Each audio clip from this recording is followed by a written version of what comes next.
Bonjour et bienvenue dans notre émission Mieux vivre à deux. C'est une émission destinée aux couples, mais tout le monde peut l'écouter parce qu'aujourd'hui, nous allons traiter de la dynamique du changement. Alors bien sûr, principalement dans le couple, mais aussi pour d'autres personnes qui ont parfois besoin de changer.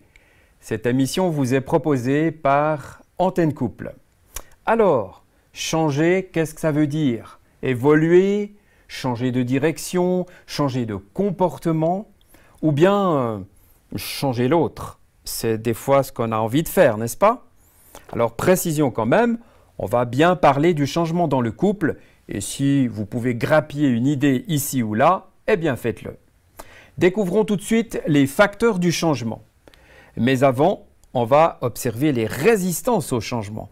Vous savez que quand il s'agit de modifier certaines habitudes ou comportements, on n'aime pas trop. C'est comme un peu des piles électriques qui sont là et on va mettre toute notre énergie justement à résister. Alors, il y a la force de l'habitude, il y a les rituels immuables et puis il y a cette espèce de constat que je ne peux pas changer l'autre. Je peux peut-être me changer moi, mais l'autre, même si j'aimerais bien, voilà. Donc, vous avez remarqué que toute forme de changement est finalement très difficile. Cependant, remarquons aussi que le changement dans le couple effectivement est reconnu comme un des facteurs les plus fondamentaux de l'évolution personnelle. C'est-à-dire que tout ce qui touche au couple, et aussi à la famille bien sûr, va nous donner une motivation formidable finalement à changer, alors qu'on constate moins l'aspect dans les thérapies individuelles par exemple. Alors c'est bien joli, mais comment changer? J'aimerais vous proposer un texte biblique qui nous parle du changement, de la transformation plus exactement. Il est dit dans Romains, « Soyez transformés. Je vous exhorte donc, frères et sœurs, par les compassions de Dieu, à offrir vos corps comme un sacrifice vivant, saint et agréable à Dieu, ce qui sera de votre part un culte raisonnable. Ne vous conformez pas au siècle présent, mais soyez transformés par le renouvellement de l'intelligence, afin que vous discerniez quelle est la volonté de Dieu, ce qui est bon, agréable et parfait. » Vous aurez remarqué que ce n'est pas « transformez-vous »,« changez-vous », c'est « soyez transformés », acceptez d'être transformés. Alors pour ce faire, nous allons nous attaquer aux trois dimensions de l'homme intérieur. Le raisonnement et l'affectivité ou le côté émotionnel, c'est souvent deux choses bien connues. Il y a un troisième domaine et ce troisième domaine, c'est la volonté. Et en fin de compte, les changements passent beaucoup par la volonté. Alors, voyons comment ça se passe.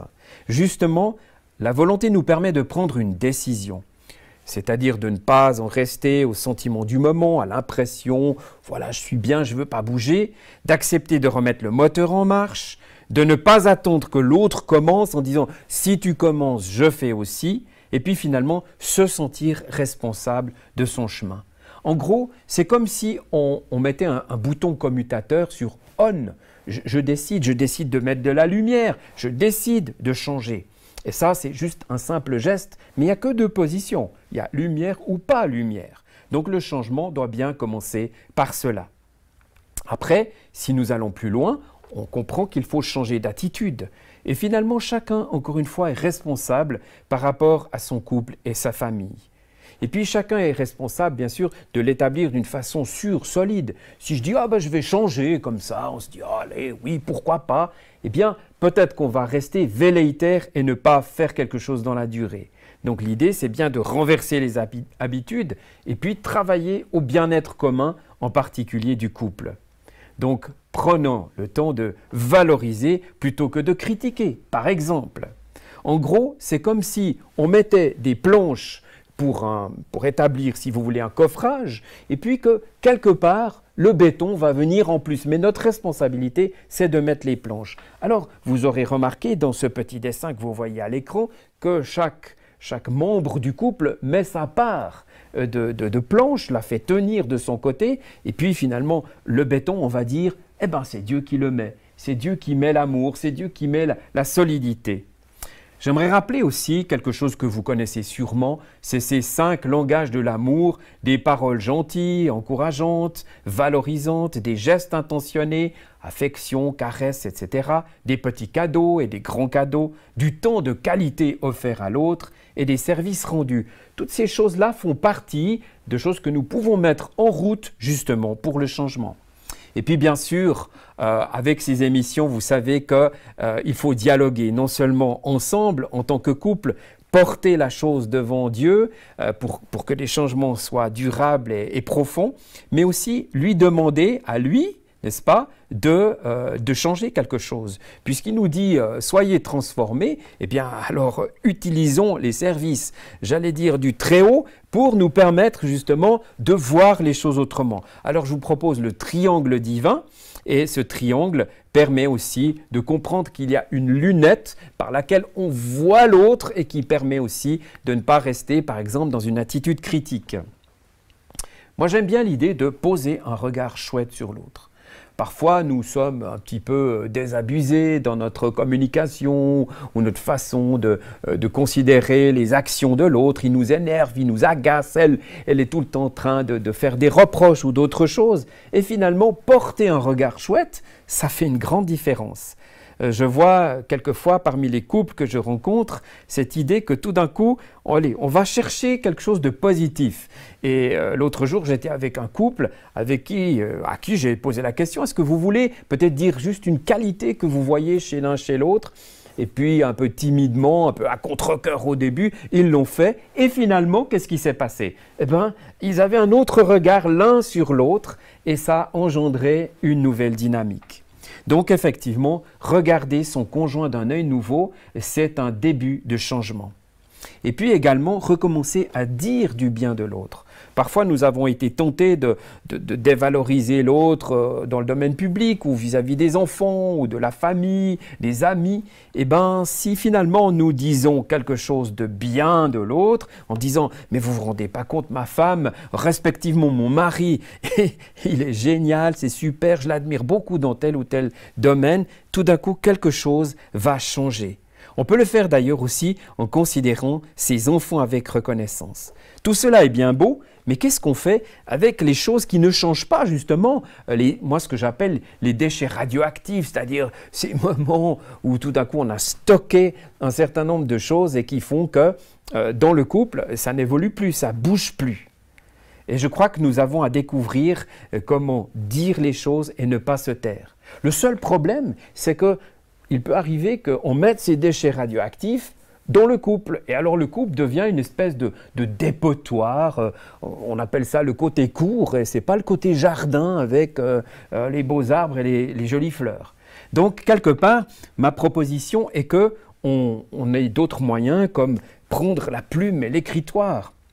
Vous voyez sur votre petit écran là, il y a des vieilles écritoires où nous pouvons commencer à écrire une lettre. Et plutôt que de mettre les choses comme ça dans le domaine public, pourquoi pas écrire une lettre à l'autre en disant « voilà, je te reproche ça », mais finalement on n'adresse jamais la lettre, on ne la donne pas à l'autre, on la garde.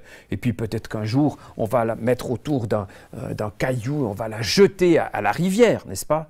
Et puis, en général, il vaut mieux laisser aller le caillou, n'est-ce pas? On ne va pas le récupérer, on ne va pas récupérer les vieux dépôts. Si vous êtes en colère, si vous avez des déchets radioactifs, eh ben, trouvez-vous un mur anti-bruit et puis allez crier votre colère le long de ce mur. Ou bien encore sur une falaise ou n'importe où, il n'y a personne, vous regardez qu'il n'y a personne et puis vous dites votre colère. Mais en tout cas, par rapport à tout changement, il ne faut pas crier l'un contre l'autre. On sait que finalement, ça ne fait que péjorer. Alors, on ne peut pas toujours l'éviter, mais en règle générale, le changement commence aussi par le fait de maîtriser sa colère et ses cris. Donc, encore une fois, ne faites pas de votre couple un dépotoir. Encore une autre solution, vous pouvez toujours crier contre votre ordinateur, PC, Mac, Linux, ils sont assez forts pour accepter que de temps en temps il y ait une colère qui s'exerce puisqu'ils sont pour le moment muets. Peut-être qu'un jour ça va changer. Trouvez-vous un ami qui vous écoute, un ami, un bon ami, quelqu'un qui soit capable de réceptionner un petit peu les choses qui ne vont pas très bien. Mais attention, Pas n'importe quel ami. Choisissez bien. Vous pouvez choisir un pêcheur à la ligne, parce qu'en général, ces gens-là sont silencieux. Mais il ne faudrait pas qu'ils soient pêcheurs dans l'autre sens. Ou alors une amie impartiale, qui ne vous donne pas des conseils du genre « Oh, bah écoute, si ça ne va pas dans ton couple, tu laisses, tu quittes, n'est-ce pas ? Oh, il est indigne de toi. » Ça c'est des conseils à 2 francs et franchement, ça ne vaut pas tellement la peine. Et puis parfois, pour le changement, c'est bien d'avoir l'aide d'un professionnel ou d'une professionnelle, parce que justement la personne a du recul, elle est impartiale. Et dans ce sens, moi je reçois quand même passablement de monde qui ont la liberté de parler, de dire ça va pas, on aimerait que telle et telle chose change, mais on ne sait pas très bien comment faire. Alors on donne des tuyaux, on essaie de bien écouter et de comprendre les gens. Et puis quand on a fait tout cela, moi j'ai envie de dire, mais on peut apporter toutes choses difficiles, pénibles, ou même des choses que l'on trouve en soi, des choses qu'on n'arrive pas à changer, on peut les apporter au pied de la croix de Jésus-Christ. Et là, nous savons que nous avons une possibilité de laisser notre dépôt à cet endroit. Dans ce sens, eh bien, Dieu peut tellement, tellement bien comprendre. Il saisit tout ce qu'on vit. Et c'est un privilège de le connaître pour pouvoir dire de temps en temps, j'arrive pas, c'est trop, je ne sais pas comment faire changer les choses, ni chez l'autre, ni chez moi, ni entre nous. Alors tout cela nous mène à retrouver une complicité. Et cette complicité, bien sûr, elle doit se construire, s'élaborer. L'autre jour, j'étais avec un couple qui n'avait plus du tout de moment à deux. Et en fin de compte, voilà, ils étaient là à s'épiller quelquefois ou à se dire des choses difficiles. Et nous avons simplement proposé des tout petits moments. En fin de compte, la politique des petits pas. Pas des grands changements tout d'un coup. Ah ben on se voit plus donc on va faire un big week-end. Oui, je ne suis pas contre les week-ends, c'est sympathique. Mais vous comprenez que si on n'a rien mangé pendant des semaines et des semaines et que tout d'un coup on se retrouve dans un grand week-end, on va avoir une indigestion.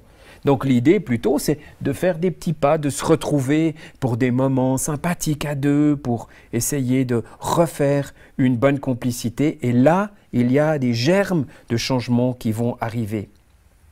Le changement n'est pas seulement d'un côté. Et en l'occurrence, j'aimerais tellement que l'autre, encore une fois, change. Et si tu changes, je change. Non, en réalité, c'est quand même mieux si chacun s'y met à deux. Alors, prenez votre courage à 2 mains parce que c'est vrai que changer de cap prend du temps. Et en l'occurrence, un gros bateau, un tanker, met un certain nombre de 1000 marins pour changer de cap jusqu'à ce que véritablement le bateau soit orienté différemment. Ça prend du temps. Le changement n'est jamais instantané. Et en fin de compte, on voudrait parfois mettre une pièce de monnaie et pang, vous avez votre Coca-Cola frais. Eh bien non, ce n'est pas tout à fait comme ça. C'est vrai, le changement prend du temps, c'est un processus. Et dans ce sens, je vous invite à entrer dans un processus, un véritable processus. Je termine avec quelque chose que vous connaissez peut-être, de nouveau un texte biblique. On a commencé par un texte, on finit par un autre texte biblique.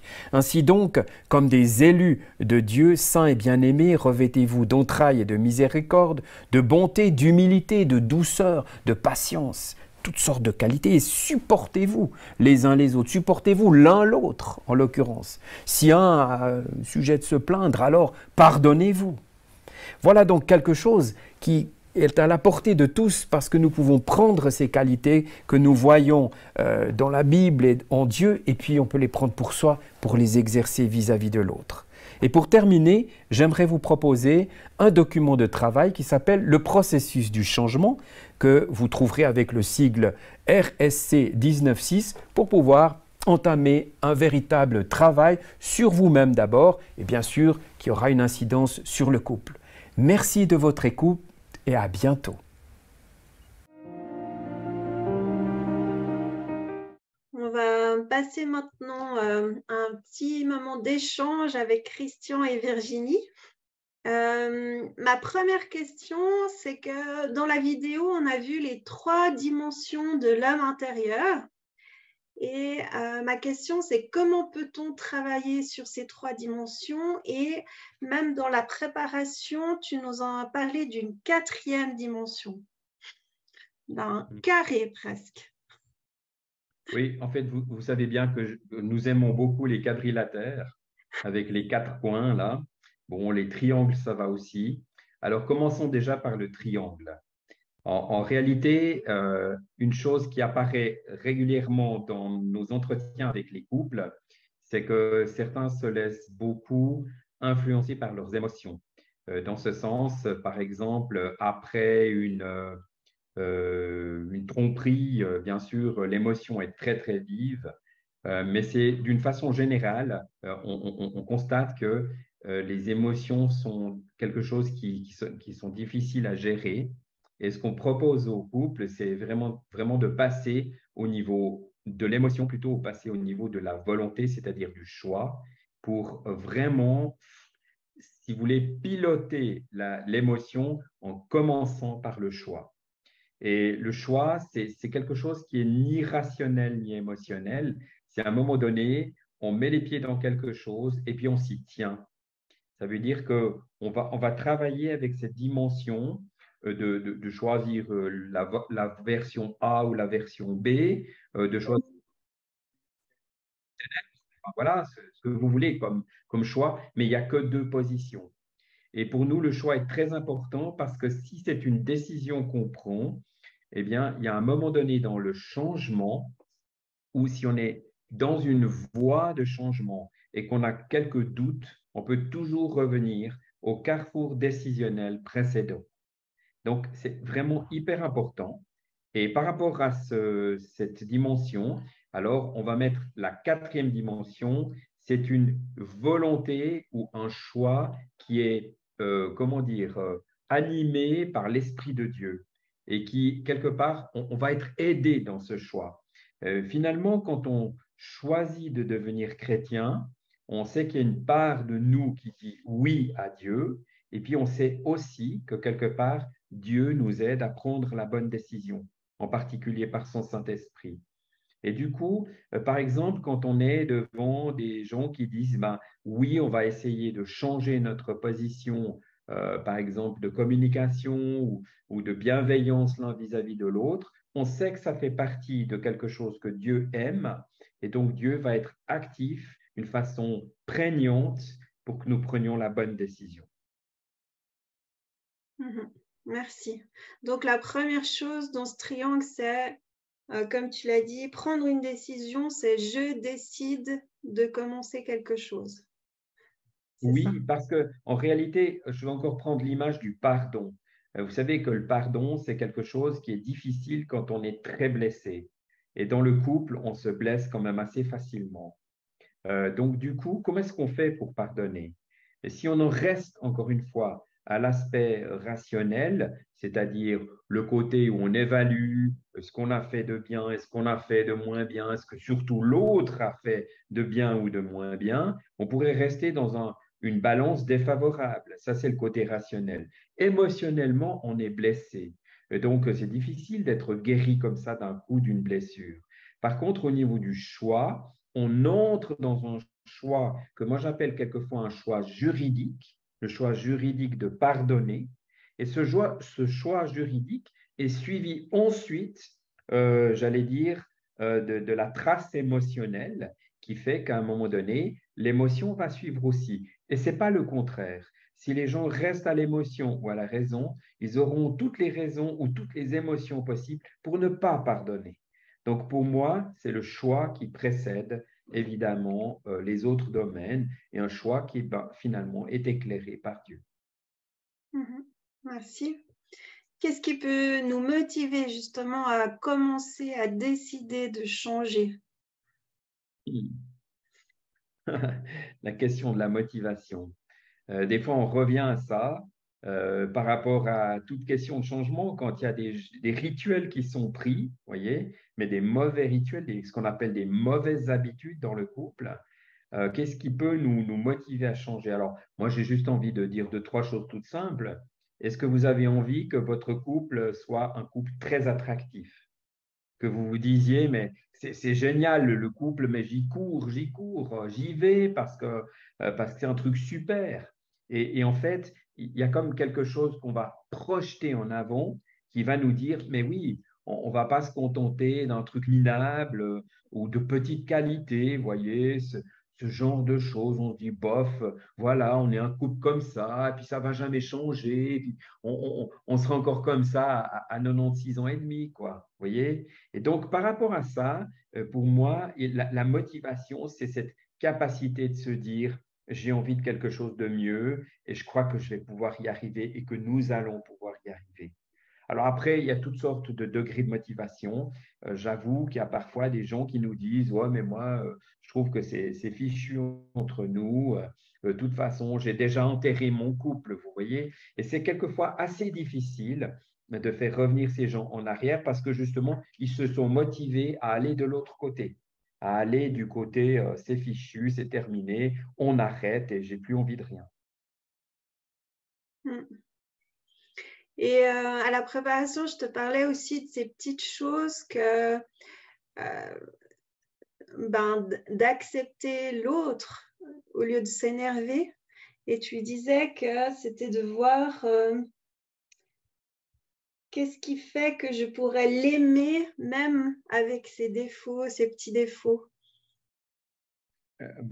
C'est quelque chose qu'on a essayé de passablement vivre entre nous parce qu'on s'est rendu compte qu'il y avait des tas de choses qui nous agaçaient finalement. Alors, est-ce qu'on est juste là en train de fermer les yeux en disant, bon, bah, ma foi, tant pis, c'est égal, je vais faire avec, vous voyez, ne peut pas le changer, quoi. Enfin, ce genre de truc un peu fataliste. Ou alors, au contraire, on va dire, mais finalement, sa manière de faire, ça fait partie d'elle, respectivement, de moi. Et donc, qu'est-ce qui fait que je vais l'accepter? C'est que je vais prendre la personne comme elle est. Et c'est justement dans cette idée que je ne peux pas la changer, elle va être comme ça, et que finalement, même ces petits côtés pourraient lui donner un certain charme. Bon. Allez, on lance le défi hein, à tous les auditeurs qui sont là. Est-ce que vous pourriez être charmé par les petits côtés désagréables de votre conjointe? Et puis, on parlait, Sophie, du changement et de la dynamique du changement. Et par rapport à ça, on peut introduire aussi d'autres éléments qu'on a évoqués l'autre jour et qui seraient d'introduire des éléments d'incertitude. C'est-à-dire que dans certaines situations de vie, on ne sait pas comment l'autre va réagir et de se dire l'incertitude face à une possibilité de vivre les choses en couple autrement, eh bien, ça peut être un défi. Se dire, mais je prends le défi que dans cette incertitude de comment les choses vont évoluer, eh bien, ça va évoluer positivement. Et je crois que le Christ, d'ailleurs, nous invite à prendre par la foi ce défi de l'incertitude, parce qu'on ne sait pas ni comment nous allons pouvoir évoluer, ni comment le couple va pouvoir évoluer.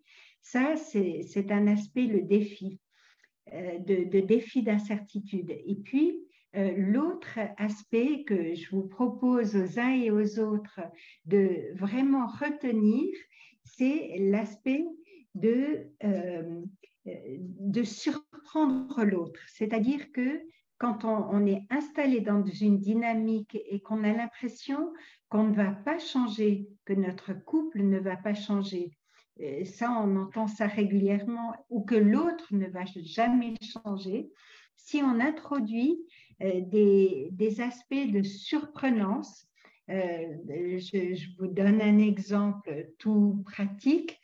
Quand on invitait chez nous, c'était toujours moi qui préparais le repas. Et un jour, Christian a dit, eh bien, c'est moi qui vais préparer le repas, et il s'est mis à la cuisine thaï. Et la première fois qu'on a invité des amis et qu'il a fait un magnifique repas thaï, c'était une surprise absolue et il a introduit l'aspect de surprenance. J'étais ébahie de ses capacités culinaires. J'ai même dit, ben, j'ai l'impression d'avoir un nouveau mari parce que quand on invitait, c'était toujours moi qui faisais la cuisine, pas au quotidien, hein, mais voilà. Et puis, il y a d'autres éléments de surprenance. Un des deux qui n'a jamais d'esprit d'initiative et qui tout d'un coup va dire, ah ben tiens, ça, on pourrait faire ça ce week-end. Et puis, il mène le projet du début de la journée à la fin de la journée. C'est un aspect de surprenance qui fait sortir de rituels ou de créneaux où tout d'un coup, le couple est à risque de s'ennuyer. Voilà deux pistes de réflexion par rapport à un changement de dynamique. Merci. Et est-ce que vous seriez d'accord de nous témoigner de quelque chose que vous avez dans votre couple, d'un changement que vous avez été amené à faire? Oui, alors on en discutait l'autre jour. Il y a une période où on a eu de la peine à se comprendre. On était tous les deux dans des projets professionnels différents et on avait de la peine à se rejoindre. Ce qui a engendré, d'abord, on se blessait plus facilement sur ce domaine. Ça a engendré de la colère entre nous. Et puis, on s'est dit maintenant, ça doit cesser parce qu'on a envie de former une équipe qui gagne. Et déjà, l'élément d'être tous les deux à se dire maintenant, on va prendre un chemin où on veut mieux s'entendre et vraiment où on veut reformer une équipe qui gagne. Ça, c'est passer par la volonté, mais des deux côtés.